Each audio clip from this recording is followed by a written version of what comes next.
ജൂജീസ് favourite വേൾഡിന്റെ വചന കേൾവിയിലേക്ക് എല്ലാവർക്കും സ്വാഗതം. പ്രതിദിന വിശുദ്ധ വേദപുസ്തക വായന 1024 ദിവസം. അപ്പോസ്തല പ്രവൃത്തികൾ 8-ാം അധ്യായം. അവനെ കുല ചെയ്തത് ശൗലിന് സമ്മതമായിരുന്നു. അന്ന് യെരുശലേമിലെ സഭയ്ക്ക് ഒരു വലിയ ഉപദ്രവം നേരിട്ടു. അപ്പോസ്തലന്മാർ ഒഴികെ എല്ലാവരും യഹൂദ്യ ശമരിയ ദേശങ്ങളിൽ ചിതറിപ്പോയി. ഭക്തിയുള്ള പുരുഷന്മാർ സ്തേഫാനോസിനെ അടക്കം ചെയ്തു. അവനെക്കുറിച്ച് വലിയൊരു പ്രലാപം കഴിച്ചു. എന്നാൽ ശൗൽ വീടുതോറും ചെന്ന് പുരുഷന്മാരെയും സ്ത്രീകളെയും പിടിച്ചിഴച്ച് തടവിലേൽപ്പിച്ചുകൊണ്ട് സഭയെ മുടിച്ചു പോന്നു. ചിതറിപ്പോയവർ വചനം സുവിശേഷിച്ചും കൊണ്ട് അവിടെ സഞ്ചരിച്ചു. ഫിലിപ്പോസ് ശമര്യ പട്ടണത്തിൽ ചെന്ന് അവരോട് ക്രിസ്തുവിനെ പ്രസംഗിച്ചു. ഫിലിപ്പോസ് ചെയ്ത അടയാളങ്ങളെ പുരുഷാരങ്ങൾ കേൾക്കുകയും കാണുകയും ചെയ്യുകയാൽ അവൻ പറയുന്നത് ഏക മനസ്സോടെ ശ്രദ്ധിച്ചുകൊണ്ടിരുന്നു. അശുദ്ധാത്മാക്കൾ ബാധിച്ച പലരിൽ നിന്നും അവ ഉറക്കെ നിലവിളിച്ചുകൊണ്ട് പുറപ്പെട്ട് അനേകം പക്ഷവാതക്കാരും മുടന്തരും സൗഖ്യം പ്രാപിച്ചു. അങ്ങനെ ആ പട്ടണത്തിൽ വളരെ സന്തോഷമുണ്ടായി. എന്നാൽ ഷീമോൻ എന്നു പേരുള്ള ഒരു പുരുഷൻ ആ പട്ടണത്തിൽ ആഭിചാരം ചെയ്തു. താൻ മഹാൻ എന്ന് പറഞ്ഞ് ശമരിയ ജാതിയെ ഭ്രമിപ്പിച്ചു പോന്നു. ഇവൻ മഹതി എന്ന ദൈവശക്തി ആകുന്നു എന്നും പറഞ്ഞ് ആബാലവൃദ്ധം എല്ലാവരും അവനെ ശ്രദ്ധിച്ചു വന്നു. ഇവൻ ആഭിചാരം കൊണ്ട് ഏറിയ കാലം അവരെ ഭ്രമിപ്പിക്കയാൽ അത്രേ അവർ അവനെ ശ്രദ്ധിച്ചത്. എന്നാൽ ദൈവരാജ്യത്തെയും യേശുക്രിസ്തുവിന്റെ നാമത്തെയും കുറിച്ചുള്ള സുവിശേഷം അറിയിക്കുന്ന ഫിലിപ്പോസിനെ അവർ വിശ്വസിച്ചപ്പോൾ പുരുഷന്മാരും സ്ത്രീകളും സ്നാനമേറ്റു. ശീമോൻ താനും വിശ്വസിച്ച് സ്നാനമേറ്റ് ഫിലിപ്പോസിനോട് ചേർന്ന് നിന്നു. വലിയ വീര്യപ്രവൃത്തികളും അടയാളങ്ങളും നടക്കുന്നത് കണ്ട് ഭ്രമിച്ചു. അനന്തരം യെരുശലേമിലുള്ള അപ്പോസ്തലന്മാർ ശമര്യർ ദൈവവചനം കൈക്കൊണ്ടു എന്ന് കേട്ട് പെത്രോസിനെയും യോഹന്നാനെയും അവരുടെ അടുക്കൽ അയച്ചു. അവർ ചെന്നു അവർക്ക് പരിശുദ്ധാത്മാവ് ലഭിക്കേണ്ടതിനായി അവർക്കായി പ്രാർത്ഥിച്ചു. അന്നുവരെ അവരിൽ ആരുടെ മേലും ആത്മാവ് വന്നിരുന്നില്ല.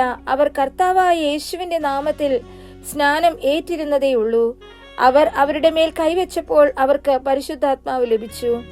അപ്പോസ്തലന്മാർ കൈവച്ചതിനാൽ പരിശുദ്ധാത്മാവ് ലഭിച്ചത് ശീമോൻ കണ്ടാറെ അവർക്ക് ദ്രവ്യം കൊണ്ടുവന്നു. ഞാൻ ഒരുത്തന്റെ മേൽ കൈവച്ചാൽ അവന് പരിശുദ്ധാത്മാവ് ലഭിപ്പാൻ തക്കവണ്ണം ഈ അധികാരം എനിക്കും തരയണമെന്ന് പറഞ്ഞു. പത്രോസ് അവനോട്, ദൈവത്തിന്റെ ദാനം പണത്തിന് വാങ്ങിക്കൊള്ളാമെന്ന് നീ നിരൂപിക്ക കൊണ്ട് നിന്റെ പണം നിന്നോടുകൂടി നശിച്ചു പോകട്ടെ. നിന്റെ ഹൃദയം ദൈവസന്നിധിയിൽ നേരുള്ളതല്ലായക കൊണ്ട് ഈ കാര്യത്തിൽ നിനക്ക് പങ്കും ഓഹരിയുമില്ല. നീ ഈ വഷളത്വം വിട്ട് മാനസാന്തരപ്പെട്ട് കർത്താവിനോട് പ്രാർത്ഥിക്ക. പക്ഷേ നിന്റെ ഹൃദയത്തിലെ നിരൂപണം ക്ഷമിച്ചു കിട്ടുമായിരിക്കും. നീ കൈപ്പുള്ള പകയിലും അനീതിയുടെ ബന്ധനത്തിലും അകപ്പെട്ടിരിക്കുന്നുവെന്ന് ഞാൻ കാണുന്നു എന്ന് പറഞ്ഞു. അതിന് ശീമോൻ, നിങ്ങൾ പറഞ്ഞത് ഒന്നും എനിക്ക് ഭവിക്കാതിരിപ്പാൻ കർത്താവിനോട് എനിക്ക് വേണ്ടി പ്രാർത്ഥിപ്പിൻ എന്ന് ഉത്തരം പറഞ്ഞു.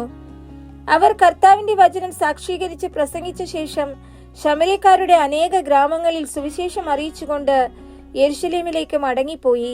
അനന്തരം കർത്താവിന്റെ ദൂതൻ ഫിലിപ്പോസിനോട്, നീ എഴുന്നേറ്റ് തെക്കോട്ട് യെരുശലേമിൽ നിന്ന് ഗസ്സയ്ക്കുള്ള നിർജ്ജനമായ വഴിയിലേക്ക് പോക എന്ന് പറഞ്ഞു. അവൻ പുറപ്പെട്ടു ചെന്നപ്പോൾ കന്തക്ക എന്ന എത്യോപ്യ രാജ്ഞിയുടെ ഒരു ഷണ്ഡനും മഹാനും അവളുടെ സകല ഭണ്ഡാരത്തിനും മേൽവിചാരകനുമായ ഒരു എത്യോപ്യനെ കണ്ടു. അവൻ യെരുശലേമിൽ നമസ്കരിപ്പാൻ വന്നിട്ട് മടങ്ങിപ്പോകയിൽ തേരിലിരുന്ന് യെശയ്യാ പ്രവാചകന്റെ പുസ്തകം വായിക്കുകയായിരുന്നു. ആത്മാവ് ഫിലിപ്പോസിനോട്, നീ അടുത്ത് ചെന്ന് തേരിനോട് ചേർന്ന് നടക്ക എന്ന് പറഞ്ഞു. ഫിലിപ്പോസ് ഓടിച്ചെല്ലുമ്പോൾ യെശയ്യാ പ്രവാചകന്റെ പുസ്തകം വായിക്കുന്നത് കേട്ടു. നീ വായിക്കുന്നത് ഗ്രഹിക്കുന്നുവോ എന്ന് ചോദിച്ചതിന്, ഒരുത്തൻ പൊരുൾ തിരിച്ചു തരാഞ്ഞാൽ എങ്ങനെ ഗ്രഹിക്കുമെന്ന് അവൻ പറഞ്ഞു. ഫിലിപ്പോസ് കയറി തന്നോടുകൂടെ ഇരിക്കണമെന്ന് അപേക്ഷിച്ചു. തിരുവെഴുത്തിൽ അവൻ വായിച്ച ഭാഗമാവിത്: അറുക്കുവാനുള്ള ആടിനെ പോലെ അവനെ കൊണ്ടുപോയി രോമം കത്തിരിക്കുന്നവന്റെ മുൻപാകെ മിണ്ടാതിരിക്കുന്ന കുഞ്ഞാടിനെ പോലെ അവൻ വായി തുറക്കാതിരുന്നു. അവന്റെ താഴ്ചയിൽ അവന് ന്യായം കിട്ടാതെ പോയി.